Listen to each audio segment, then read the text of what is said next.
Hi Flosstube, I'm Misty Purcell. Welcome to my channel. Thanks for coming back if you've been here before, and welcome if you're brand new.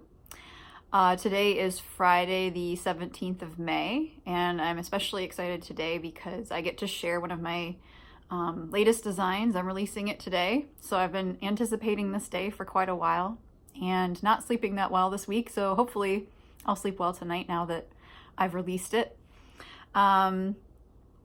So thanks for all of your really nice comments on my last video. I'm glad that you really enjoyed my mom's dolls, and it was nice to see that you like them as much as I do. I'll be mentioning my mom again later in this video, showing you something else that she made me that has been really useful. I'm going to talk about bag making a little bit and show you some bags I've made, and then something that my mom made for me that's a really handy tool. So yeah, it's been a busy week, mainly because I've been getting ready for this update. Been dyeing a lot of fabric, so things have been crazy. Been doing some stitching, finalizing some designs. The design I was talking about last week that I was having trouble figuring out, I've got it done pretty much, so that was exciting. It's been really rainy here, and finally today is a sunny day, and I'm so glad. It gets kind of depressing after a while when you have so many rainy days in a row. So it's nice that we're getting sun today, and we had some sun. I think it was yesterday. It's even hard to remember. They're so few and far between. So, how have you been? Hope you've been having a good week. I know I'm already back again. I was just here, and now I'm here again. So this is my way of participating in Mania. I'm having crazy videos once a week. For this month, so that's why I'm here all of the time. Okay, well, let me talk about my design, and then I'll talk to you about some other things, my whips, the bags, etc. So my new design is called a Bluebirds Salute, and I was inspired when I designed a Bluebirds message, which is this design here. I really love stitching this bird, and I sort of wanted to bring it back in another design. And as I was kitting up the flosses for this design, I was thinking, oh, those colors, if you tweaked them a little bit, would be great for a patriotic piece. So I just kind of did a little funny sketch of a bird wearing like a top hat holding an American flag. And then when I went to design it, I decided that that would be part of it. You know, that I really... When I stitched American Eagle last summer by Blackbird Designs, I loved stitching that American flag. And so I knew that I needed an American flag, I needed some bunting, and then of course the hat. So this is a Bluebirds Salute. So it's my first patriotic design, and I'm super happy with how it came out. I think it's really sweet. So here they are together. And they're part of a series, which is not all bluebirds, just happens to be that these two are. And they're pretty much the same size. The stitch count might vary by like a couple stitches one way or the other, I don't recall, but they're pretty much the same size. And finished the same way on the same fabric, using some of the same colors, the red and one of the blues, the beaks and the legs, those are the same. Otherwise they're different. So I had a lot of fun designing this, and I really had a lot of fun stitching it. I really like patriotic stitching a lot, and I loved designing it and stitching. It was just really fun. Let's see, what else can I tell you about this? This is, like, as I said, it's gonna be part of a series, and the way that you'll know that it's part of the same series is that they all start with A and then some kind of bird. So a Bluebird's message, a Bluebird salute. There's going to be other birds. This is stitched on 40 count soft porcelain, and I'm using Weeks Dye Works floss and Classic Colorworks floss. So the floss packs I've included in my shop. They look like that, all the floss that you'll need to stitch this. I love these colors, by the way. And then there's a few DMCs. And as I always do in my patterns are cardstock. I always include the DMC substitution suggestions so that if you want to stitch it in DMC, you can. There's DMC for the pink at the top and the beak eyes, legs, 1776. Those are just DMC anyway, and then the rest is conversions if you want it. I don't know about you, if you would feel this way, but I was a little bit paranoid that I would somehow remember the year wrong. I think I checked it like 3 times to make sure I didn't somehow screw that up. So I finished this the same way as a Bluebirds message. I used Vanna's pillow finish tutorial. And then this trim is the seam binding that I found at that thrift store. It's like the cornucopia of seam binding. I'm hoping I can get back there this summer and get like all of their seam binding, because it's just the perfect color. Really pretty blue. And then the beads were in my stash. The backing fabric was also in my stash. So it's another stash project. No back stitching in this one. It's just full cross stitches. No fractionals. Pretty straightforward, pretty quick stitch. And I love the bunting. I think I'm a sucker for bunting. I really love the gold in the stars. Pretty sure that one was called Tiger's Eye. That one's a Weeks color. Really nice color. So let's see. The chart is available in my shop now as a print version, or you can purchase a PDF copy of it if you prefer that. And if you're a shop or you want to get it through your shop, the patterns should be arriving at Hoffman anytime now, so they'll probably be available next week. If you stitch this design or any of my designs, please let me know. Send me pictures. If you're on Instagram, tag me or use the hashtag Luminous Fiber Arts. You know, if you're on Facebook, tag me or send me a picture. I love seeing people stitching my designs, and I have to say that it's been such an honor seeing everyone's projects during Mania. Some people have pulled out some of my designs, are working on them, and I just feel so honored whenever I see people stitching my designs. So I really, it's very humbling and exciting at the same time. So I think that's all I wanted to say about a Bluebirds Salute. Another part of my shop update quickly, I'll just say that I've been dyeing, so I did huge quantities of fabric, which is why I've been so busy. I did more fabric than I've ever done in maybe less time than I've ever done. I don't recommend that. I have mainly macchiato, which is what So Tweed is stitched on, soft porcelain, and Snow Day. Those are the main 3 colors in the update. And then there's smaller quantities of mint green, limited quantities of petal, and faded denim. I've been getting a lot of questions about dyeing larger cuts of fabric, so I've begun listing larger cuts, fat halves, and more fat quarters. Mainly in the linen right now, because that's where I've been getting the requests. But if you're an Ada stitcher and you're thinking that you need a fat half or a half yard or something, you can talk to me about it. I don't reserve them. I would just let you know when I thought I could include it in an update, and then I would include it in the update with all of the other fabric. So that's how I would do it. So, and I'm doing that for certain colors. So right now I'm doing it for macchiato, soft porcelain, and I can do it for Snow Day, and I'll add more colors over time. And I'm hoping, if things go well, that I'll have a new color I can release pretty soon. The trouble I'm having is I have a lot of really cool colors and I don't know which one to do. So I have to make a decision about that. Okay, so let's talk about my Mania projects. So one thing that I'm doing for Mania, and I don't know that I have mentioned this, I can't remember, but on Instagram, a few days before Mania started, Cecilia Turner posted something about doing a design a day in May. And I commented that I was thinking of doing a doodle a day. I mean, I couldn't like complete a finished design in a day, but I could doodle something. And so I've actually been doing that as a personal challenge to myself. I have a sketchbook, or sometimes I doodle in MacStitch on my computer, and just either I'm just messing around or actually have an idea. And there's been a couple of days where I haven't done it because I've been just busy working on actual designs that needed my attention. But it's been a really fun exercise for me, and I'm glad that I'm doing it. It just kind of gets the creativity going, I think, and that's been really nice. And I haven't, I would like it to be a practice that I continue. So I'm trying to establish a habit.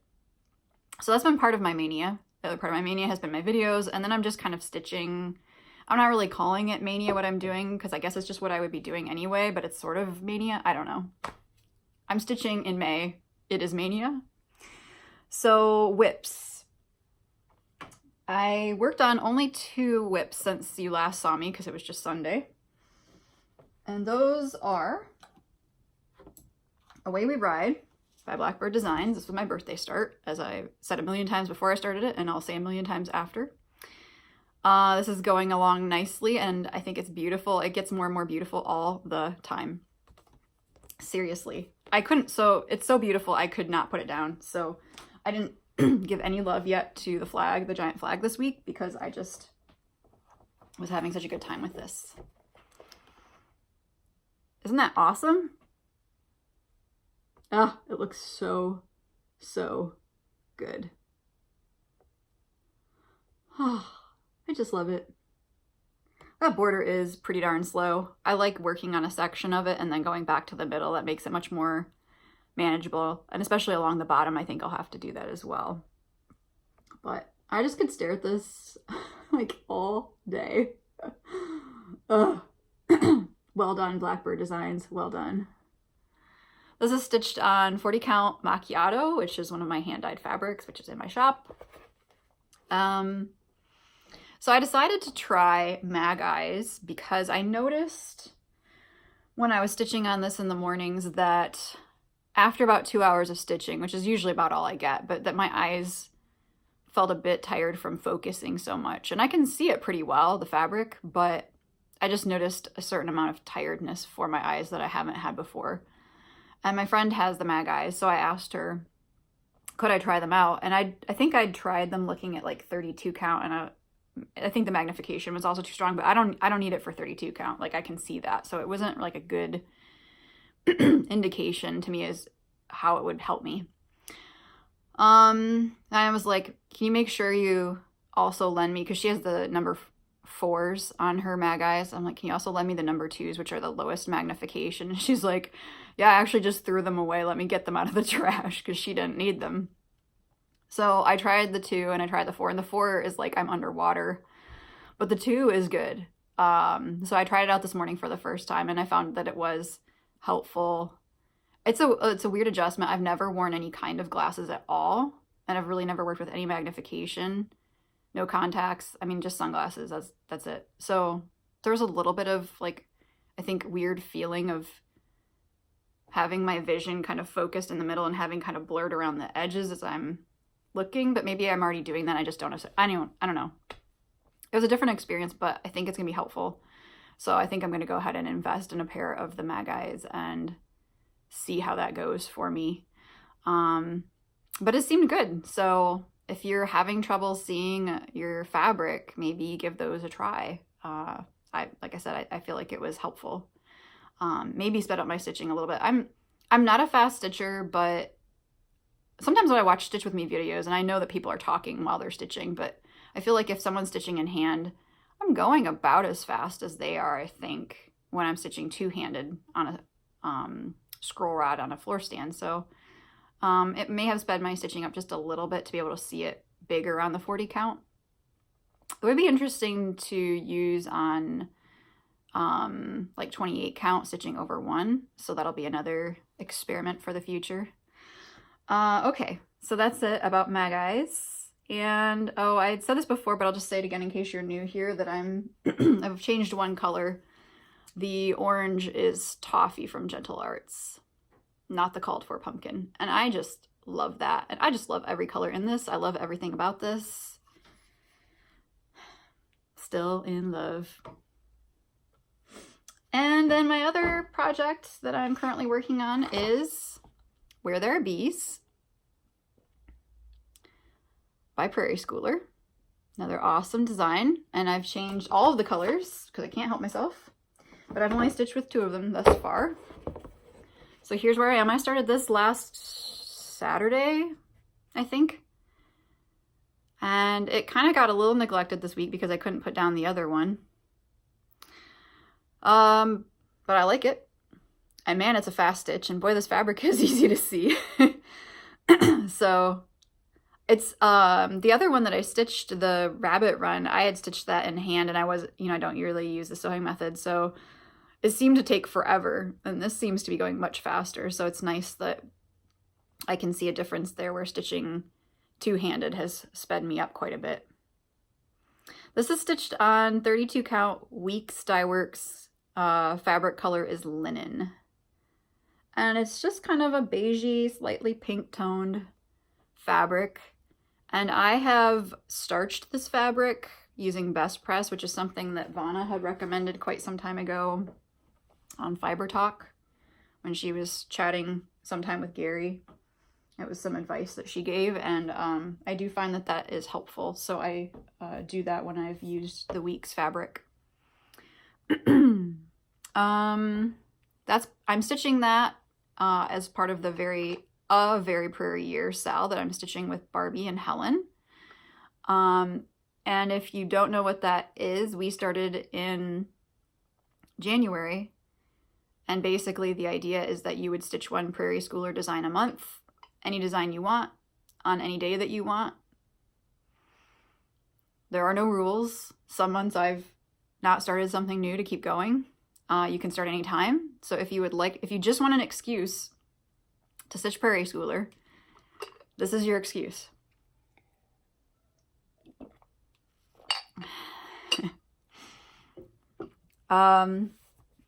So I'm still mulling, I'm still agonizing over when to start something else, because I'm like, do I do one a week so that's Mania? Do I just wait until I feel compelled? I'm still debating it. I have there's like a million Halloween designs I want to start, which that's no surprise. And then there's probably 2 patriotic ones that are calling to me. And I'm thinking that if I'm going to start something new, it should be small so that I can finish it quickly and feel some... I know I'm not supposed to like think about moving through things fast, but I have slower projects going, and it would make me feel good about myself, however shallow or whatever that is. It would make me feel good about myself if I would finish some things as well. I know. Anyway, so I'm thinking about that, but I was wondering if like maybe what I should be doing is waiting until I just feel really like desperate to start something and then do it then, rather than assigning myself a start a week. I need to order some scroll rods. So one of my rewards for working so hard these past couple weeks is I'm going to get some scroll rods so that I can start something when I want to. So I don't know. I don't know what'll happen. I don't want to like say that I'll do something because I don't know if I will. I'm just going to let it be loose because it's summer and I can do that. And it's supposed to be fun. So maybe next week you'll see me and I'll have a new start. Or maybe you'll see me and I won't have a new start. It's a surprise to me as well. From the archives. So I thought it would be fun to talk about some bags that I've made.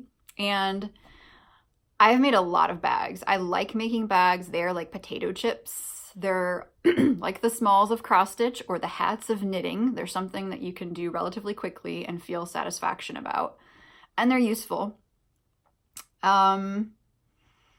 So many of the bags that I've made, I have gifted people or I've done swaps.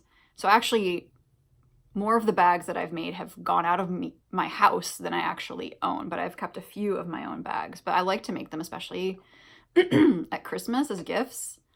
I have a lot of friends that knit, and they also quilt and sew. So one, they appreciate the work, and 2, because they're knitters, like, you can never have too many knitting bags.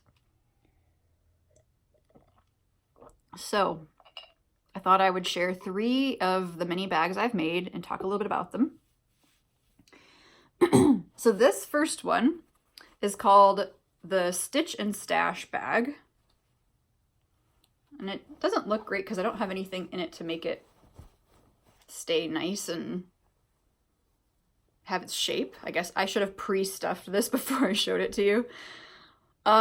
This is by Betz White, if you've heard of Betz White. She does bag designs, hat designs, whatever, you name it. She's got a fabric line. She makes blankets. She does felt Christmas ornaments. The list goes on and on. So this is like a bucket bag basically, and it's so you can put your knitting or whatever you want like this, and you have this little handle and you can have it folded down, or, oh, well, let me show you this first. So there's a little tiny pocket in here as well. If you are a fan of pockets, it's right here. And you can see I use this awesome newsprint lining. I have a lot of this in my stash. I just love it. So you can have it this way, or you can fold it up like that. And you can also, there's snaps on here, and you can snap the snaps.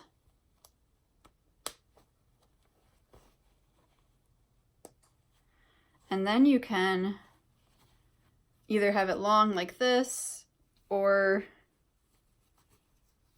this, or there's a way that you can kind of just cinch it up like that.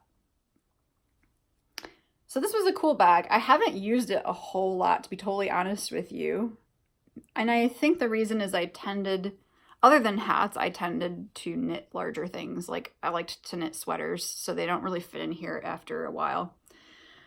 I love this fabric. I'm pretty sure this is a Lizzie House fabric from a while ago, but look at how cute those cats are and the birds. And then there's some little green mice. So this strap is kind of intended to match the green mice. So this was my first time using snaps. I used a snap setter tool, which is really inexpensive, and I didn't think it was too bad putting these snaps in. And then there's obviously these plastic grommets here. It seems to me, I don't remember if the grommets were a bit difficult to get in or not. This is a fusible fleece that this is stabilized with. I think, you know, looking back on it, I would probably use something a bit sturdier, or else also add some Shape Flex 101, just so that it has a bit better body, or maybe use something like a soft and stable. It's very nice, and it's actually really kind of nice and squishy. It's just, I think I like a bit more body to my bags, so that's probably something I would do differently. Sewing the circle wasn't too bad. I've done some bucket bags that are really hard, but it seems to me that the template was pretty good for this one.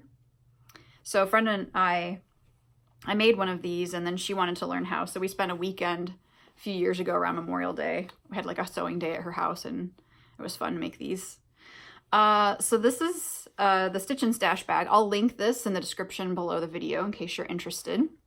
I would say that this is on the end of beginner level if you wanted to try something like this. That I wouldn't do it as like your first bag, but that you could still be a beginner and do this.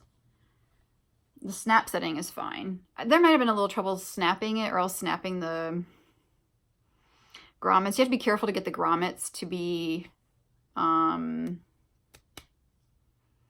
symmetrical. That's really the only thing that I can remember. And I made this like, I don't know, 4 or 5 years ago. It's been a while, so I don't exactly remember.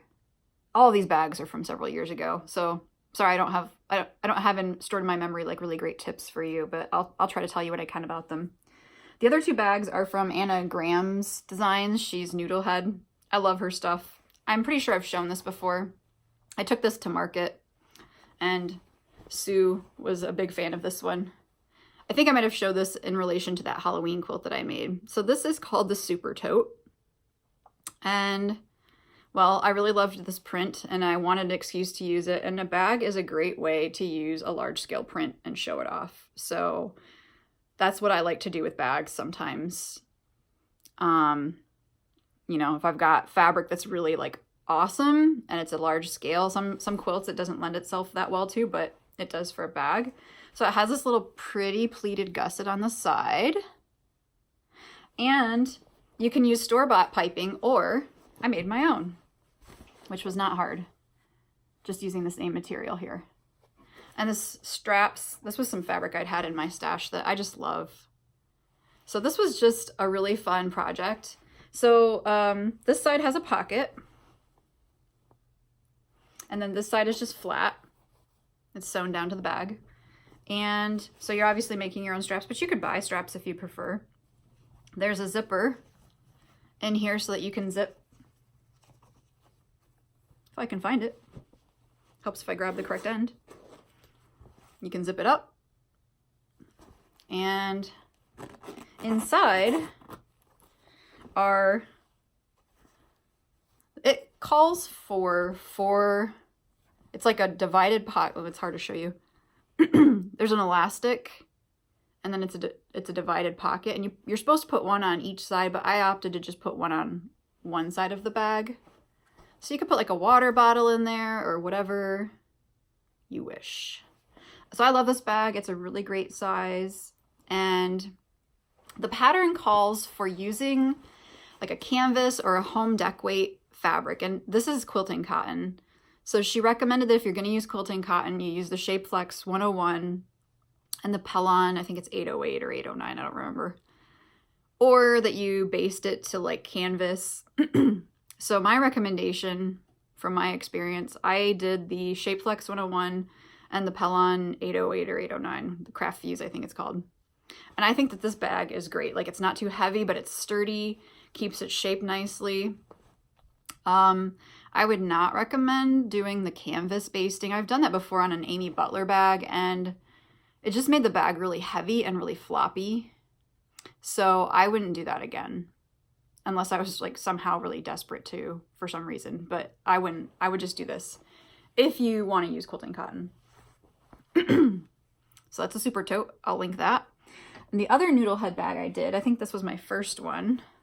Excuse me a minute. This one's called the Go Anywhere Bag. It's a simpler bag. And actually, it's funny, I was just looking at the picture of this, and I use the same fabric that she did here. So this is just a nice little fun bag, and you can see I've got some pockets. This is just what's called for in the pattern. I didn't like come up with these pockets or anything, but they're pleated at the bottom. It's very pretty. And then on this side, piping, which this time I had bought it from the store. And then there's a magnetic snap on this pocket. And there's also a hidden magnetic snap for the bag itself, which I liked. And I don't think I'd used a sew-in snap before this project. So I liked that a lot, and I would definitely do that again. I'll see if I can find a way to show you. It's awkward. What are you gonna do? So I've got another pocket on that side, and then this one is a divided pocket here. So this is another, now this bag is quilting cotton and then just the Shapeflex 101. So it's a much floppier bag, but I really like it too. I don't tend to use this one quite as often, but it's beautiful and I really like it. I think I just forget that I have it because it's kind of at the bottom of the knitting bag drawer. So I'll have to remember to use this more in the future. And I really recommend Anagram's patterns. They're very good. She always comes out with stuff that I want to do. So let's segue to talking about one of Anagram's bags that I'd like to do. The Woolen Wax Tote has been on my radar. I'm going to insert a picture here. So it's called the Woolen Wax Tote because she originally made it out of like felted wool and waxed canvas fabric. And oh my gosh, I don't know where to get the wool easily that she used. I've been kind of looking around and not finding anything. So I'd probably just use wax canvas. But if you're on Instagram and you look under the hashtag like Woolen Wax Tote, is that what it's called? Yeah. Whoa, there's some eye candy there. Yeah. Wow. So I've been seeing people make all these amazing bags. So that's on my like wish list. I've never sewn with leather and it has leather handles. I'd like to try it. And then it has rivets in the handles. I've never done that. So I'm a little intimidated by the amount of hardware and the investment in the hardware. But then I'm like, well, it's just sewing. So what? It's the oh well approach. It's the so what approach. It's the don't freak out about it approach. It's just sewing.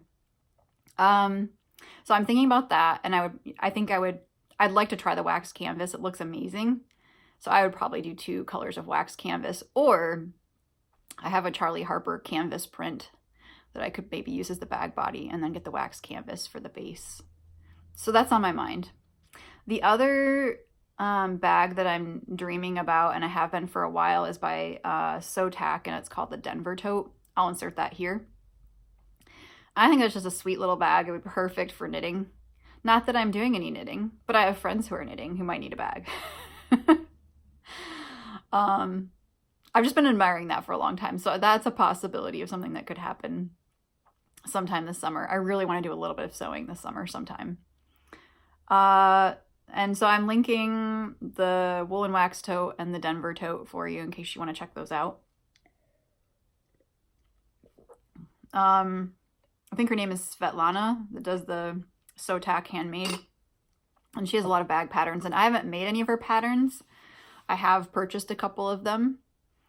She does a nice job, at least in the photography. They look good, but I can't tell you for sure like how they are to work with because I haven't followed any of her patterns yet. I haven't made anything. So one thing I wanted to show you is a tool if you're a bag maker. I came across this reading a blog on bag making. I don't know if it was like You Handbag or if it was like Lazy Girl, or I don't know. I don't really read blogs anymore, to be totally honest, but I did avidly read blogs for years. And someone had shown a tool for pressing.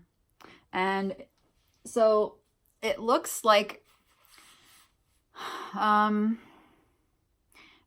sleeve board basically, but sometimes sleeve boards are tapered, and this it wasn't tapered, and it was made by Clover, and it was basically like a little skinny ironing board that you could you know, raise up a few inches off the tabletop with its legs, or that you could lower and fold it flat like an ironing board.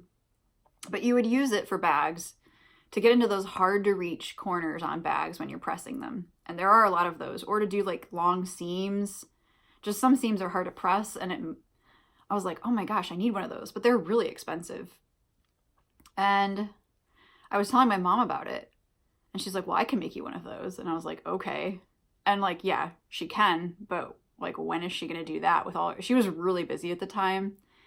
And so I was like, you know, in like 5 years, am I going to get this? Like, I don't know. I didn't really think it was going to happen, but props to my mom. That Christmas, she surprised me. And she made me her own version of it. My mom's awesome, as we know from the last video. So I use this to get to those hard to reach places on bags that I need to press, and it really makes a difference. It makes the bags look better. It just makes your life easier because you're not struggling. So you can see it's all pretty much the same width. So she just made this herself, and she's just awesome. I really love it. So this has been a really big help. And so the Clover one, I don't know if they're even making it anymore. I tried to find it. It took me a while to search online to find it, and it looked like it was like $60. So I don't know if that's because they aren't making it anymore, or I don't know. I feel like it was like $50 or something before, but I don't know. I don't know what the deal is, but I'm going to link it for you below, and I'll also just put on there, like, you can look for a sleeve board. A sleeve board would do the same thing. Now, I don't think that if you only make like very occasionally a bag that this is going to be, you know, all that useful to you. But if you're someone who likes making bags regularly, then I think you might really like it. It's pretty handy. I never use it to iron a sleeve. I do as little ironing as possible. I only iron bags, quilting fabric, linen, hand-woven towels. That's it. Once in a great while, I will press clothing if I have to, but I really try to avoid that at all costs. I just throw it back in the dryer and, you know, try to warm it up a little. Or I actually have a steamer, and I will do that before I press anything, or hang it up in the shower sometimes too if I'm lazy.